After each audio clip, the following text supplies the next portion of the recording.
कहते हैं कि वाराणसी की गलियों में बहुत शांति होती है, क्योंकि यहाँ पर कालों के काल महाकाल हमारे महादेव का वास होता है।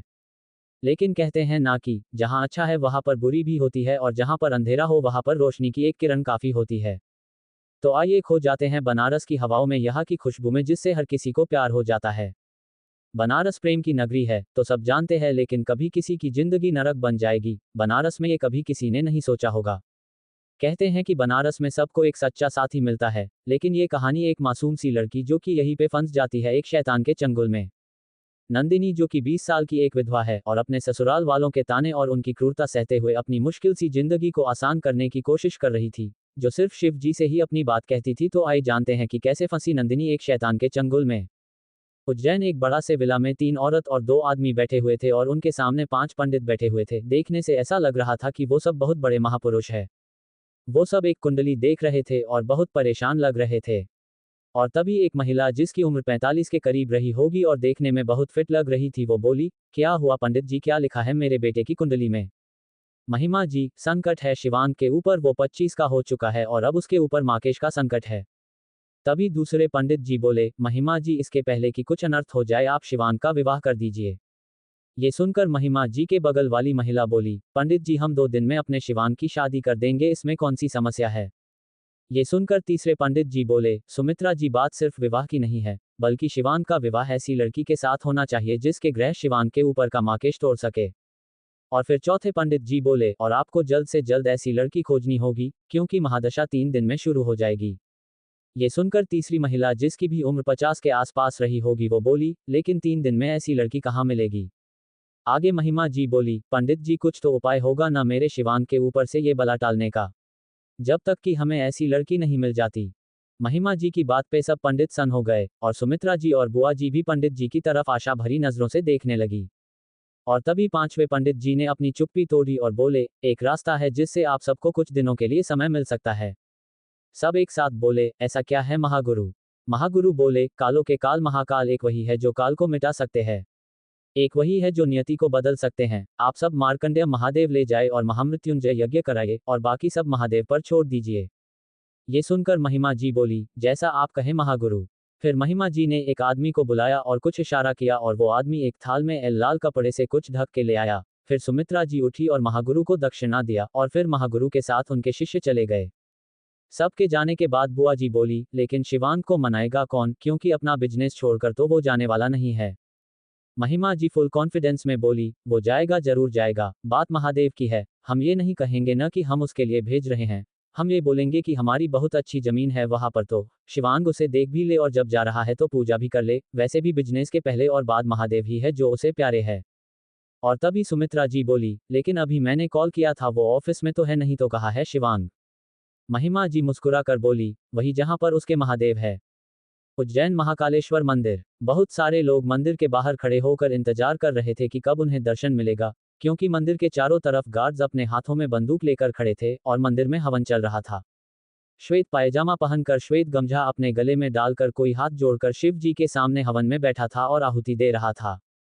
उसकी बड़ी बड़ी आंखें और भीगे बाल, एक नुकीली नाक और खूबसूरत से होंठ, जो कि बार बार एक ही जाप कर रहे थे, ओम नमः शिवाय, ओम नमः शिवाय, ओम नमः शिवाय। और तभी पीछे से एक आदमी आया और उसके सामने खड़े होकर सर झुका के बोला, छोटे सरकार, वो सब अपनी जमीन देने से मना कर रहे हैं, क्या किया जाए? हमने बहुत कोशिश की लेकिन वो सब नहीं मान रहे हैं। और तभी एक आदमी और आया और बोला, मुनीम जी, आपको समझ आ रहा है कि शिवांग कुंवर जी अभी हवन में है, आप प्लीज जाए। शिवांग अब भी कुछ नहीं बोल रहा था। फिर पंडित जी बोले, हवन संपन्न हुआ। ये सुनकर शिवांग खड़ा हुआ और मुनीम जी की तरफ पलट कर बोला, मुनीम जी, आपको जरूरत ही नहीं थी पूछने की। फिर वो बगल वाले आदमी को देखकर बोला, राणा जी, आप समझाए मुनीम जी को और जमीन के मालिक को भी, कहीं हम समझाने पर उतर गए तो आप जानते हैं क्या होगा। राणा जी घबरा कर बोले, जी कुंवर जी। इतना बोलकर वो जल्दी से मुनीम जी के साथ चले गए और शिवांग मंदिर से बाहर आया, जहां पर गार्ड्स ने सबको हटा दिया था, स्पेशली लड़कियों को। कोई भी लड़की शिवांग को नहीं देख सकती थी, लेकिन जिसने भी देखा था वो दीवानी थी शिवांग की। उद्धरण चिन्ह।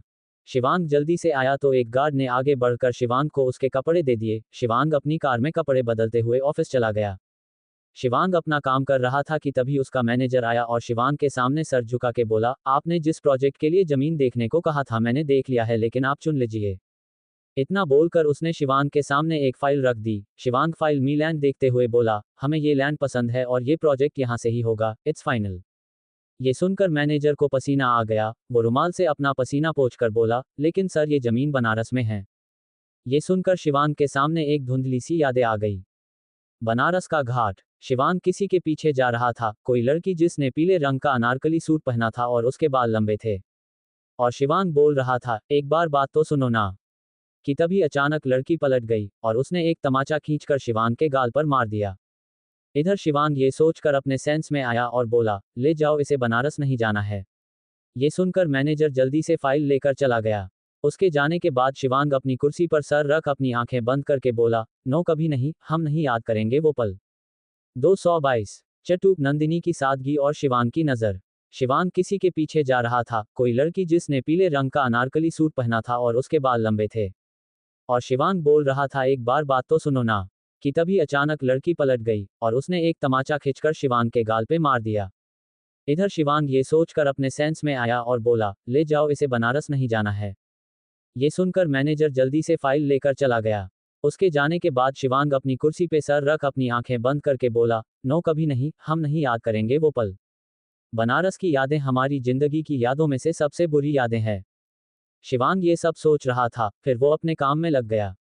शाम का वक्त, रजावत पैलेस। सब घर में शिवांग का ही इंतजार कर रहे थे। अमर जी, शिवांग के पिता, और शक्ति जी, शिवांग के बड़े पापा, और शिवांग के दादाजी राजवर्धन जी, महिमा जी, सुमित्रा जी और बुआ जी। सब शिवांग का बहुत बेसब्री से इंतजार कर रहे थे। तभी बहुत सारी कार के एक साथ रुकने की आवाज आई। आवाज सुनकर राजवर्धन जी बोले, लगता है शिव आ गया, आप सब प्लीज जरा आराम से बात कीजिएगा, कहीं वो बिगड़ ना जाए और फिर एक बार जिद पर आ गया तो फिर हम लाख कोशिश कर ले, वो सुनेगा नहीं। राजवर्धन जी की बात सुनकर सबने हाँ में सर हिला दिया। और तभी शिवांग की एंट्री हुई। वो सबसे पहले अपने दादाजी के पास गया और बोला, कहिए दादाजी, हमें इतने अर्जेंट क्यों बुलाया गया है? हम अपनी मीटिंग छोड़कर आए हैं, हमें वापस जाकर कंटिन्यू करना है। शिवांग की बात पे सुमित्रा जी ने अपना सर पकड़ लिया और बोली, शाम हो गई है शिवांग और आपको अब भी ऑफिस वापस जाना है। शिवांग ने एक नज़र सुमित्रा जी को देखा और बोला, हाँ तो आप सबको हमें बुलाना नहीं चाहिए था। ये सुनकर महिमा जी ने शिवांग का हाथ पकड़कर अपने पास बिठा लिया और उसके हाथों को अपने हाथों में लेकर बोली, आपसे एक बात कहना चाहते हैं। महिमा जी ने इतना ही कहा था कि तभी शिवांग बोला, सॉरी माँ, लेकिन हम शादी नहीं करेंगे। महिमा जी इरिटेट होकर खड़ी हो गई और जोर से बोली, शिवांग, आपकी सुई एक जगह पर क्यों अड़ी रहती है?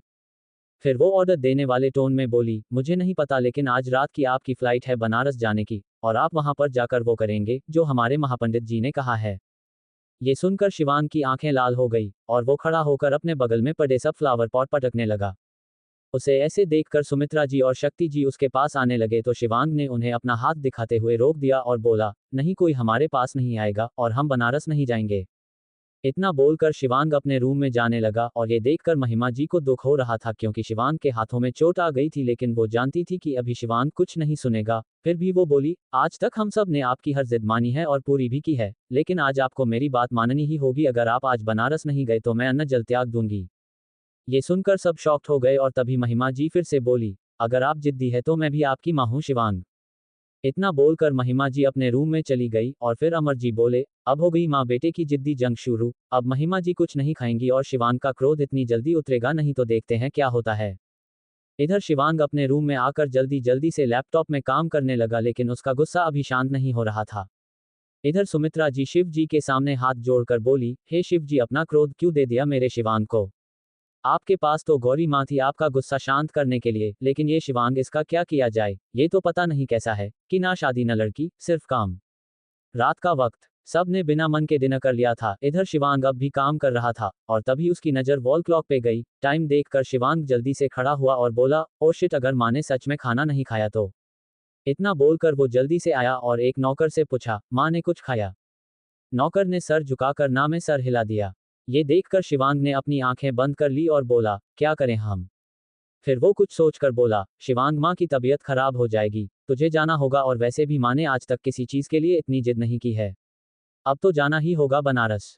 इधर महिमा जी अपने रूम में बैठी थी और शिवांग की बचपन की तस्वीर देख रही थी कि तभी शिवांग ने खुले दरवाजे पे अपनी उंगलियों से नोक किया। महिमा जी ने जब नजर उठा के देखा तो शिवांग था। उसे देखकर महिमा जी ने उसकी तस्वीर रख दी और बोली, मुझे नहीं खाना। शिवांग ने अपने हाथों में खाने की थाली ली थी। वो महिमा जी के पास आया और बैठा कर बोला, ओके हम रेडी हैं, हमने अपना लगेज भी पैक कर लिया है, लेकिन अब आप डिनर कर लीजिए। शिवांग की बात सुनकर महिमा जी खुश होकर बोली, सच में? शिवांग ने हाँ में सर हिला दिया और फिर महिमा जी जल्दी से खाना खाने लगी और शिवांग को भी अपने हाथ से खिलाने लगी। खाना खाने के बाद शिवांग अपनी फ्लाइट से बनारस के लिए निकल गया। घर में अब सब थोड़ा सा शांत हो गए थे। शिवांग बनारस आया और होटल में रुका। वो अपने होटल रूम में था और राणा जी उसके सामने थे। वो बोला, राणा जी हमारी जमीन कहाँ है, जो देखना है? राणा जी बोले, जी कुंवर जी मैं आपको सुबह होते ही ले चलूंगा। शिवांग बोला, थोड़ा जल्दी? हाँ। राणा जी ने हाँ में सर हिला दिया। फिर वो अपने रूम में चले गए। इधर शिवांग भी बिस्तर पर सोते हुए बोला, ना चाहते हुए भी हमें यहाँ आना पड़ा, लेकिन जल्दी से अपना काम खत्म करके हम यहाँ से चले जाएंगे। इतना बोलकर वो भी नींद की आगोश में चला गया। सुबह का वक्त, गंगा घाट। अभी सूर्य देव अपनी लालिमा बिखेर रहे थे। चारों तरफ सूर्यदेव की लालिमा थी।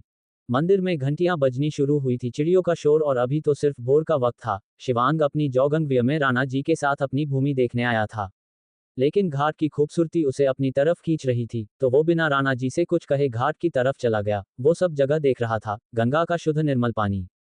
और तभी गंगा के पानी से एक लड़की ऊपर आई। वो अब भी आधा पानी में थी, उसकी आंखें बंद थी और ओम नमः शिवाय का जाप कर रही थी। अपने हाथों को जोड़कर शिव जी की आराधना किए जा रही थी कि तभी शिवांग की नजर उसके ऊपर पड़ी, तो वो खड़ा हो गया।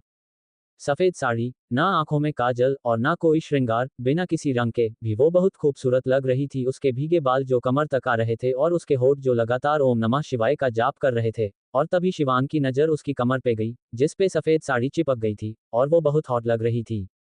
शिवांग उसे देखे जा रहा था कि तभी महंत जी आए और लड़की को देखकर बोले, नंदिनी बिटिया मालाएं तैयार है ना? नंदिनी ने अपनी आंखें खोली और धीरे से सिर्फ हाँ में सर हिला दिया।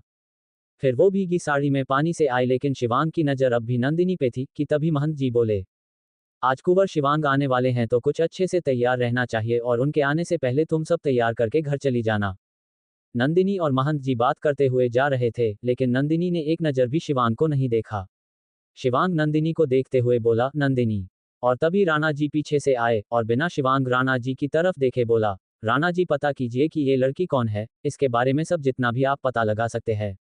इतना बोलकर वो फिर से नंदिनी के पीछे चल दिया। ये देखकर राणा जी चौंक गए। वो अपने मन में बोले, कुंवर जी एक विधवा के बारे में क्या और क्यों पता करना चाहते हैं?